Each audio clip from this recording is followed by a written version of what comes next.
recipe. Today is going to be breaded pork chops, and I'm going to show you everything that you need.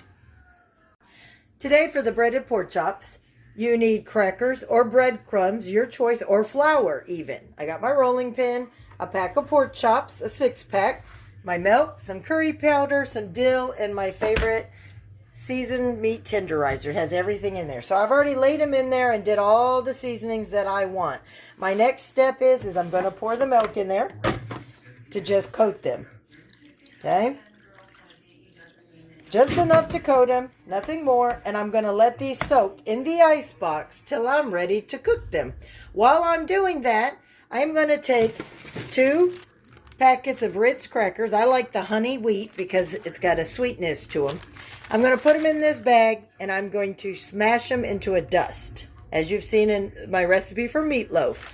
But I will show you what they look like once it's done. So just to reiterate, you know I pounded them out, right?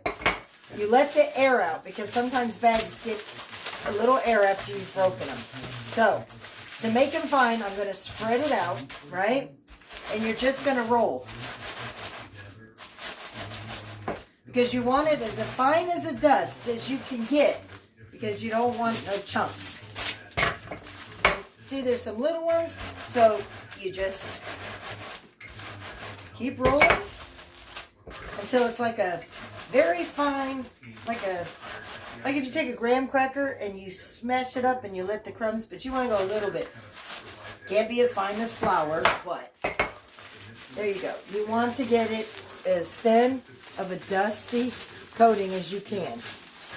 But like I said, you can use flour, you can use breaded breadcrumbs, you could use panko, any kind of breading that you want. You can also soak your pork chops in cream, buttermilk, a marinade of your choice. You don't have to use milk. I just find that milk helps stick, because or you could use egg. You can soak your pork chops or your meat in eggs because the flour or the mixture will stick to it. I like milk. Like I said, Tim doesn't like a lot of breading. So milk keeps it where they're breaded, but it doesn't get an extra thick breading. All right, so there's the breading. Okay, so I've drained off excess milk from my pork chops. I actually added a 3rd package of Ritz crackers because with 6 pork chops, I didn't think 2 was going to be enough. I've got my olive oil.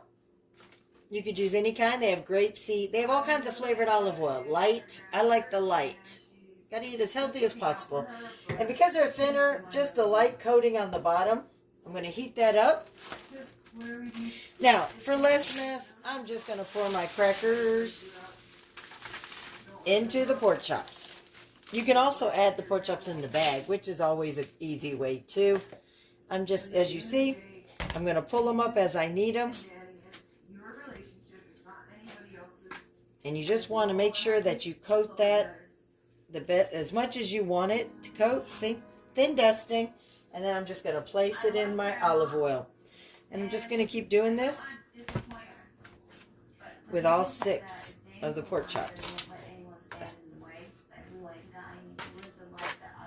And you can coat them as you want.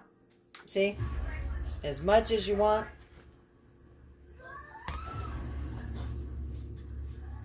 Get them in your pan.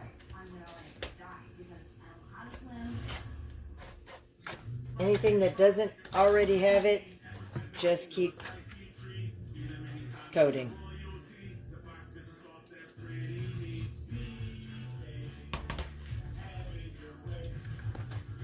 Alright, so I could have got away with 2, so let's keep it so you don't waste. Now, if you use the Ritz crackers, 2 packs are all you need, not 3. But what I'm going to do now is some of it, I want a little extra crunching, so I'm going to put these on my pork chops. That way I get a little extra crunch on one side. Alright, so let me get this closer for you to see. There you go. Got an extra crispy coating on one side. So I'm just going to cover it up, give it a few minutes on this side, and then I'll flip them because they are thin. And when they're done, I'll show you what they look like. My plate with 4 or 5 paper towels folded because you want to get the excess grease off. I got thin pork chops, so they cook fast. Couple minutes on each side. Nice golden brown.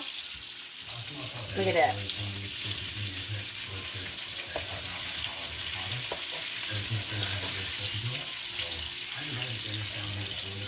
Like I said, you can also double dip them. Re-put them in some more milk and then get the flour to stick, the breadcrumbs or the flour to even stick better. Alright, so pork chops are done. Made a side dish of a gratin potatoes. And there you go. Add some applesauce or some peas and there you go. Perfect meal. Breaded pork chops, everyone. Hope you enjoy it. For this recipe and more, head to Lauries World. Hope to see you there.